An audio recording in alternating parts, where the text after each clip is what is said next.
রাষ্ট্র সংস্কারের সাথে সাথে নির্বাচনী রোডম্যাপ ঘোষণা প্রয়োজন বলে মন্তব্য করেছেন বিএনপির স্থায়ী কমিটির সদস্য সালাউদ্দিন আহমেদ।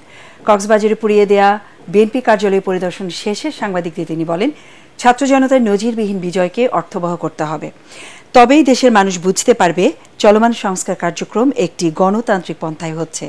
এ সময় উপস্থিত ছিলেন তার স্ত্রী হাসিনা আহমেদ, বিএনপির কেন্দ্রীয় মৎস্যজীবী সম্পাদক লুৎফর রহমান কাজল, জেলা বিএনপির সভাপতি শাহজাহান চৌধুরী ও সাধারণ সম্পাদক শামীম আরা স্বপ্না।